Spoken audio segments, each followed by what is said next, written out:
Hello, everybody. Welcome to Politics. This is a show about all things policy and all things politics, coming to you from our Texas State Capitol. Thank you for listening. We had a great show last week. We'll have another one today.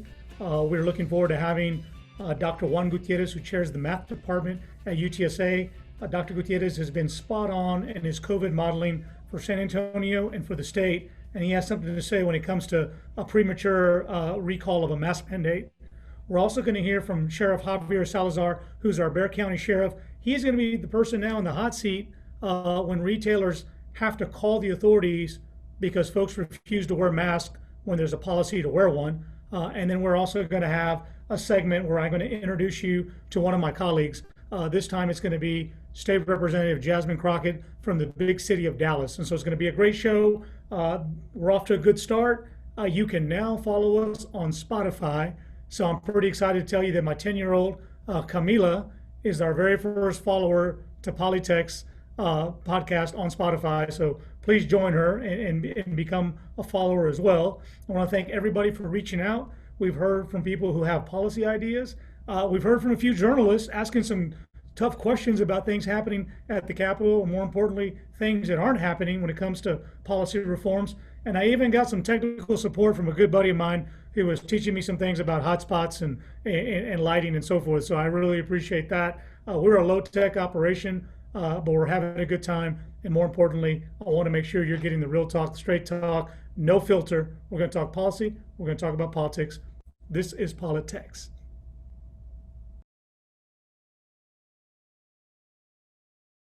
Welcome back. We are now joined by Dr. Gutierrez, who chairs the mathematics department at the University of Texas at San Antonio, my alma mater, class of 1993. I'm also fortunate to represent the main campus in the Texas legislature. The physical address, location of the campus is in this House district. So Dr. Gutierrez, thank you, number one, for agreeing to do the show. But more importantly, thank you for being such a constant and consistent voice when it comes to COVID. I don't think you've ever strayed from about a year ago when lockdowns and this pandemic conversation began. And I've just been very impressed with your tenacity to sort of stay focused on the math and the science, which is kind of refreshing when it comes to COVID. So thank you for being on the show. An absolute pleasure, and thank you for those kind words. As a scientist, a computational scientist, our duty is to stick to facts. Do not speculate. That's a golden rule. I appreciate that. Well, let's get right into it. I mean, your models have been very accurate in terms of predicting current case counts, both here locally in San Antonio and across the country. We are now right on top of the 1-year anniversary of the pandemic. And can you just walk us through, what could have been had leaders taken this more seriously, had we made decisions to follow the science early on?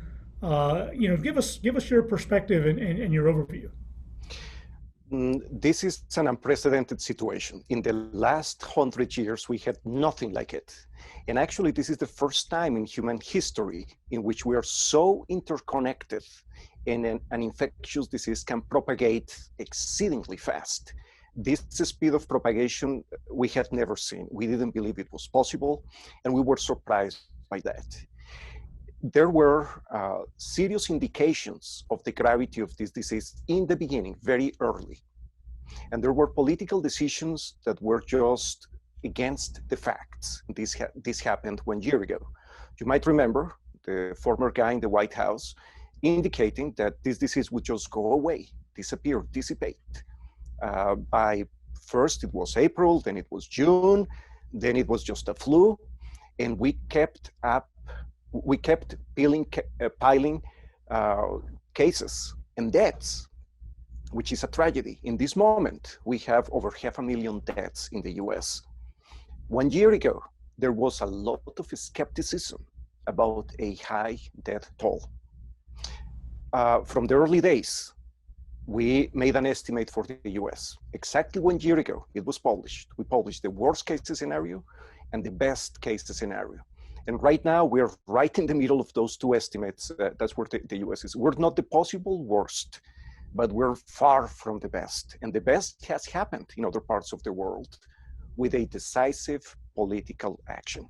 that is from the leaders telling people a consistent message about the gravity of the situation and providing meaningful guidelines to contain this disease. Well, thank you for that. And this show is really, where politics and policy collide. As you know, I'm in politics. I've been in politics 20 years. I've developed a pretty thick skin in this business, and something to be said about just telling it like it is. And I think it's important when you mention just sticking to the facts and let the facts guide the decision making. I mean, let's look at that. You predicted that there could be up to 250,000 positive cases in San Antonio by the end of March, and the current case count is 199,065, and we're today is March 11th. You've predicted 600,000 deaths nationally by the end of March, and we're currently closing in about 530,000. There's something to be said about science actually having some correlation to reality. And it must frustrate you as a clinician, as an academic, as a professional, to know that this information is at the grasp of your fingertips, but people choose to ignore that. I mean, how does it make you feel? Extreme frustration might be an understatement. There are really no words for the sense of almost rage. When we have known from the beginning how bad this could get, the correct measures that had to be implemented, and this paucity of action between knowing what we had to do and what actually was done. I don't like to talk about political lines. As a scientist, I have to remain neutral, and any statement that I make in that sense is supported by facts. I don't think that there is a problem with party affiliation. There is a problem with the information people are receiving. And this is a matter of national security and security at the state level.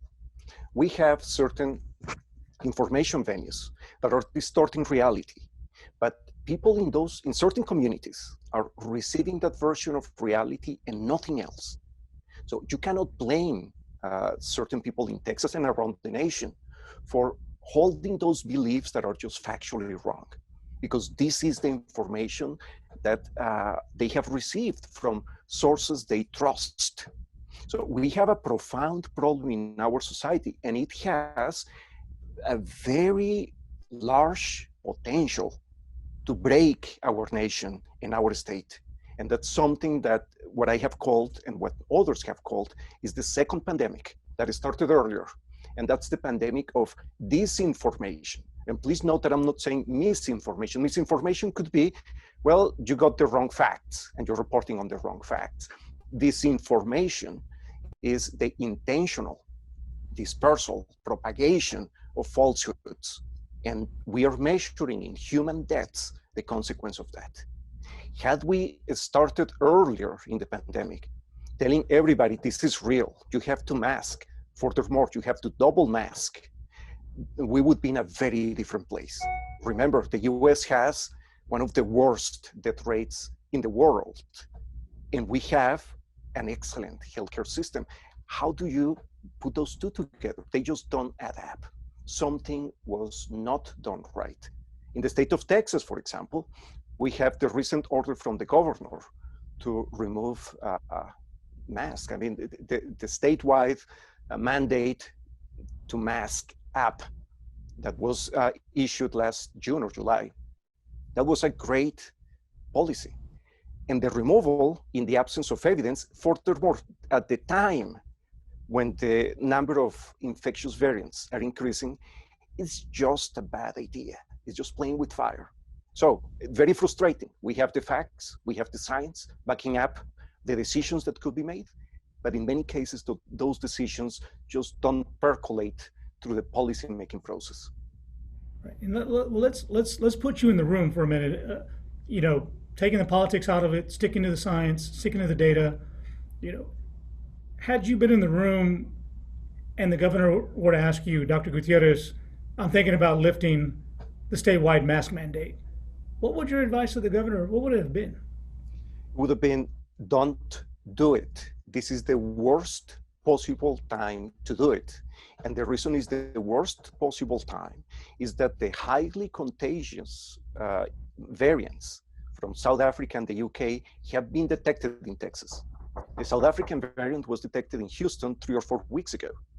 The UK variant was detected in San Antonio over nearly 4 weeks ago. So we know they're here.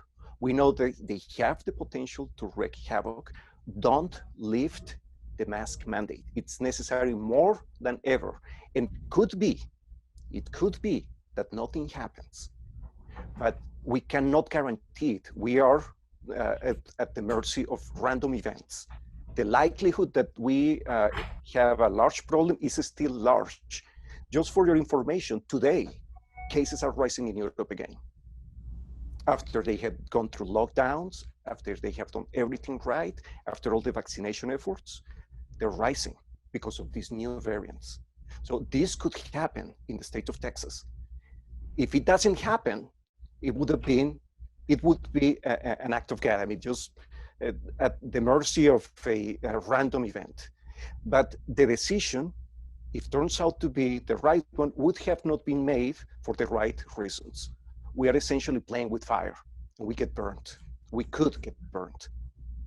That's a great response. I mean, I was surprised to read in the statewide reporting that the governor chose to ignore or excluded consulting with medical experts. That he had committed to the state that he was going to follow the science, he was going to follow the data, he was going to consort, he was going to counsel with his medical experts, and to know that didn't happen. I mean, again, it's kind of what you're saying. Like, forget the politics. I mean, let's just deal with the science. And when you choose to ignore the science, it's not misinformation; it's disinformation, like you were alluding to. So listen, the mask mandate. Yesterday, Wednesday, March 10th, being the first date, a lot of people in San Antonio and across the state are on edge, it never occurred to me that there are people organizing mass events in the coming few weeks. And so I learned just yesterday that the Poteet Strawberry Festival is all systems are a go for an event that's typically brought about 100,000 people together to convene outdoors. But again, 100,000 people with the announced requirement that mask for the patrons would be optional. I mean, is an event like that just a recipe for a disaster? Is that a super spreader event in the making? Something analogous has happened, and yes, it caused tremendous damage. I'm talking about the Dakotas. You might remember the Sturgis Festival. Bikers from all over the country converge, and over 250,000 cases were linked to that single event. So yes, bringing a lot of people together at a time when the possibility of contagion is high, and we have variants that are more contagious than the variants we had before, it's just not a good idea. If nothing happens, it's because of pure dumb luck. The most likely scenario is that we will see an uptick in the number of cases. So what is the recipe for our society? Vaccinations. We have to increase the pace of vaccinations, and that might put the brakes on this disease. So in this moment, we have this race between the public health intervention, people being vaccinated, those who have been infected before that might have a small level of immunity against the disease, and all these public events. Which one is going to win? Which horse is going to win this race? We don't have enough information to assess it in this moment. But my gut feeling is we will see an increase in the number of cases in the following month, and could be bad. Oh, good. Well, we're sort of in that lull period as, Bexar County case counts are continuing to come down, vaccinations are occurring, but in the meantime, just a sort of, break in the action here with taking away a state mask mandate. What is your message to, retailers and businesses and folks who want to open up when it comes to making a decision to have a mask mandate? What would you want to tell them if you were making the rules? I would send two messages, one to the business owners, the other to the community. And that is very simple. We do not have to hurt the economy at all or much if we keep the masks. We need those masks. Retailers can open their businesses, people can come and shop. Just please wear those masks.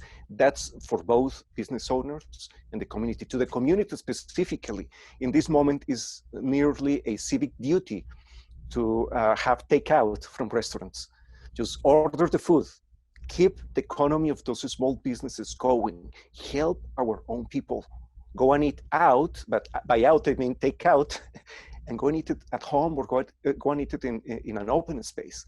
We know that the top place to get COVID, the place where the largest number of contagions are occurring, are restaurants and bars. It's a fact, the science is behind it, we have ample evidence. So those are the places that probably we should put a little break on, and I understand people's livelihoods depend on having this type of jobs. So we have to do it in a way that balances the greater good, minimizing the economic impact, and providing the livelihood for these people. What we do not want, what we do not need in Texas is this disease taking off again, getting a third wave that would force us into lockdowns, because that has a profound detrimental effect on the economy. We don't need to go there. Please wear those masks. Yeah, thank you. And we have time for one more question, and just, hopefully there could be some light, at the end of this tunnel. What do you have any modeling or any theories about, as the onset of more vaccines are taking place locally and across the state, when might we see a return to normalcy? Everything depends on what people do. That is, we can model the response that a community has, and across the nation we have done it for every single county. We call that the mitigation coefficient. The mitigation coefficient is just a number that tells us how well are people adhering to mitigation measures like masks, washing hands, limiting contact, etc. In this moment, with the information that we have today, we believe that we will see the end of the pandemic by the end of summer, provided that people do not lower the mitigation measures. That's why the message of the governor couldn't come at a worse time. Provided that we keep what we're doing right now, we will be out of it by fall. If people drop those masks and we have a super spreader event or a few of them, we might have another year ahead of us, because these new variants, when they spread and they infect people, they have the potential to create even newer variants. And because we have a substantial proportion of our population who has been vaccinated, what we're risking is something called immune evasion, a variant that wouldn't be affected by vaccines. There is a variant that could reinfect people. That would be the nightmare scenario. But that's what we're giving the virus the opportunity to do, just that, by increasing the number of contagions that could happen. That's why we have to wear those masks now more than ever. Right, so it's a simple message: help me, help you. Dr. Gutierrez, I really appreciate it. Again, it's my honor that you would join this show and share your message. And like I said, I've been following you for about a year now, and I just really appreciate you sort of being the community caretaker that you have been, to put the information out there. And as you said, it is up to us to listen to that information and follow it, and if we don't follow it, we will suffer as a community. So, Dr. Gutierrez, thank you for your time, and best of luck to you. And I hope to have you back on the show sometime soon. Representative Martinez, it was my pleasure. Keep up the good work. Thank you.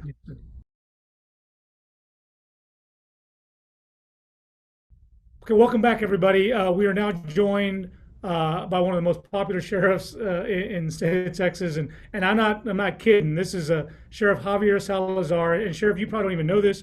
I was having lunch with somebody who's in elected office, has to run countywide, and says to me over lunch, "Do you know how popular Javier Salazar is?" And I said, "No, I had no idea." So we run his name in polls, and it's always through the roof. And my response was, I said, man, it must be the cowboy hat. I don't know. I don't know what to tell you, man. So, Yeah, I don't know, man. hey, But listen, thank you I'm for joining. Thank you for joining. We have a podcast. It's no filter. We're going to tell it like it is. It's called Politex. We talk about policy. We talk about politics. And you and I both know very, very well that almost all of our policy is contaminated sometimes with some politics, sometimes some bad politics. So we're going to talk about the mask mandate, which ended officially yesterday on Wednesday. Uh, you're the person now that's going to be in the hot seat because I've now been reading all over the news that if you are a retailer and you have a mask requirement and people don't follow it, the message is to call the authorities. So tell us a little bit about that. Well, so the way it actually works is, if a retailer or a restaurant has a mask mandate and customers don't want to comply, obviously we can't make that customer comply. So it's kind of splitting hairs. But if that retailer or restaurateur says, okay, well, this person, I don't want them here if they're not going to wear a mask, okay, that we can enforce. We will ask somebody to leave at that point. If they're refusing to leave, then unfortunately they could be facing charges of criminal trespass if that's the case. And look, every morning I read that newspaper about 5 a.m. with a hot cup of coffee, and you're always somewhere in the first 10 pages.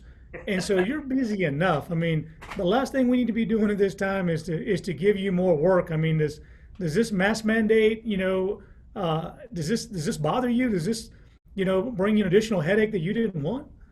Well, so I mean, obviously, as first responders, we're going to take whatever calls come in. Thankfully, we haven't had a whole lot of calls for that.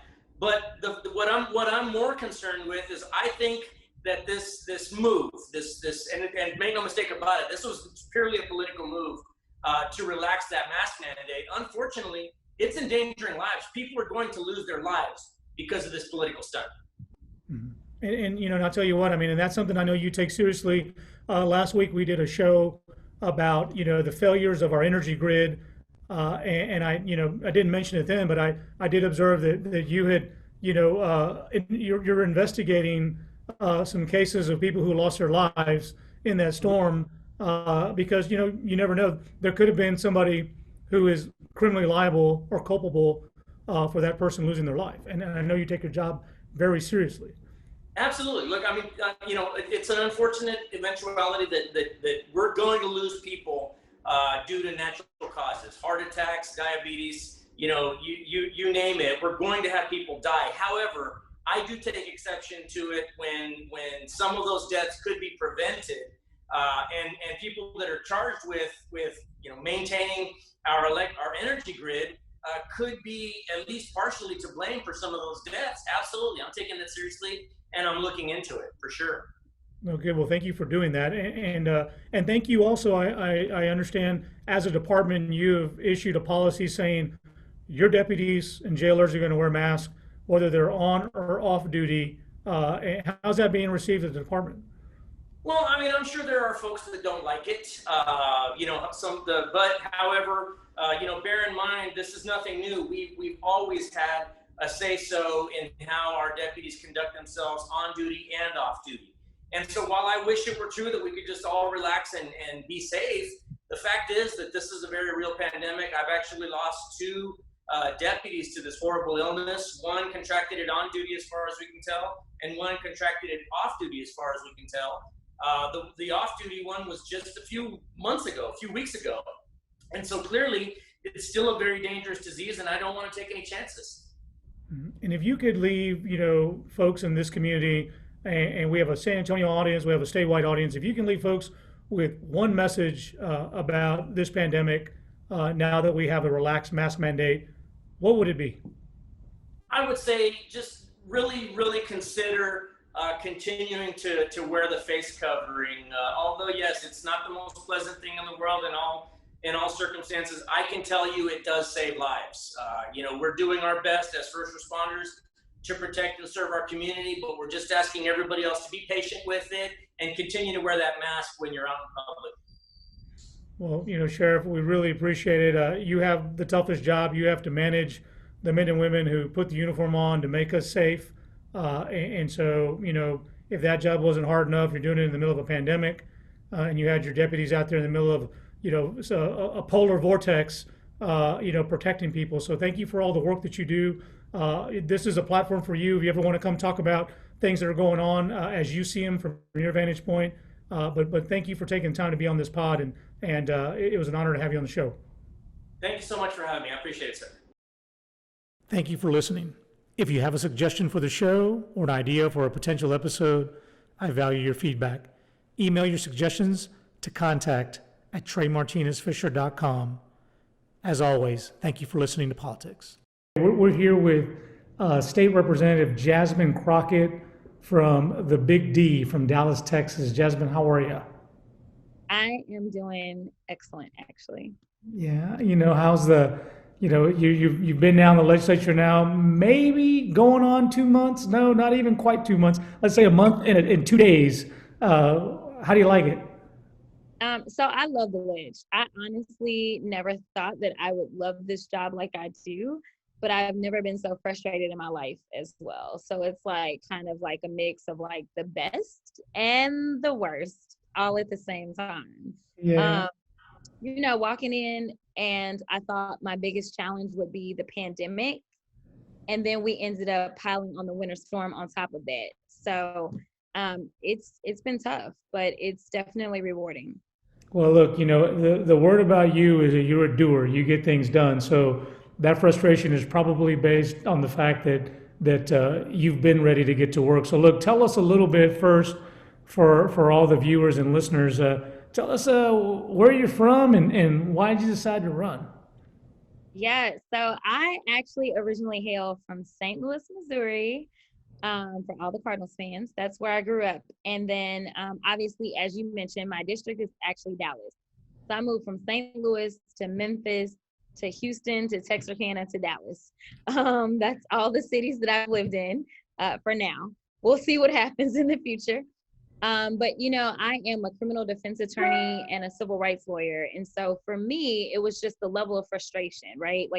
Fighting one case at a time and consistently feeling like the people that write these laws don't understand how they're applied. They don't get it, or if they do get it, this is a really bad thing, right? And so I was like, they need somebody that knows what's really going on in real lives and will actually advocate to make sure that the laws work for everyone in the state of Texas instead of a select few. So listen, when we first met, and it was sometime in the late summer, early fall, I could tell right away. I mean, you bring a perspective, from the neighborhood. You bring sort of an instinct of an average person. You look at politics to the lens of how it impacts people. That's kind of what this show is about. I mean, and just tell us from your vantage point, from your district. I mean, what are folks in your district saying about our politics, and what are the things we need to be doing to take care of their business? Yeah, most people in my district don't trust politicians, point blank, period. And for good reason. There are a number of people that have come out of my district, not necessarily from the House seat, but they have been involved in the criminal justice system themselves because of things that they've been wrapped up in. So people have gotten to the point that they don't trust politicians. They also have gotten to the point that most politicians really don't take the time to get to know them and fight for the issues that matter most to them. So my district is a majority minority district. And also in my district, what we're dealing with is 4 of the top 10 incarcerated zip codes in the state come out of my one district. So there's an over-policing problem. There's a criminal justice problem that leads to so many other issues. And then Botham Jean, who sadly enough was killed in his own apartment, he also lived in my district. So police reform, criminal justice reform, those are big issues, but sadly enough, they touch on everything. That touches on education and the inequities that we see. It touches on housing inequity. It touches on economic opportunities. So really what they wanted to know is that they would have someone who would actually listen to them, understand them, and not be bought by anyone, but instead would just kind of do the work of the people. And that's what I'm trying to do. Cool. Well, listen, that's a lot, right? And so, you're brand new, you're a rookie in the legislature, but you're not a rookie when it comes to getting things done. We're going to be looking for some big things from you, Ms. Jasmine Crockett. I've learned a few things from you already, I'll tell you that. And so listen, we know where you're from, we know why you ran, and we know what you're going to do, and we appreciate that. But part of this pod is to make things a little fun too, because oftentimes you've told me this yourself that we're a little bit too stiff sometimes on our politics, and after all, we're real people elected by real people, and we need to act like real people. So I want you to tell all the real people listening to this pod, tell us something about you that we do not know, that we won't find on your bio, we won't find on your Facebook page. Tell me something about the real Jasmine Crockett. What can we learn from you? Yeah, so, okay. One thing that most people would not be able to find, it's not really interesting, but I was a child model. So honestly, my first kind of billboard in Dallas was when I was an itty bitty kid, way before I lived there. I was actually put on the phone book in Duncanville. And my aunt and uncle, I had no idea either. My aunt and uncle were driving down 35 and they looked up and they saw a billboard and it was of their upcoming phone book. And they ended up doing like a video, but it's old school. It wasn't like the cell phone. So my uncle had to go and get the actual camcorder and make sure that he could record that for us. But yeah, so a long time ago, I was a child model.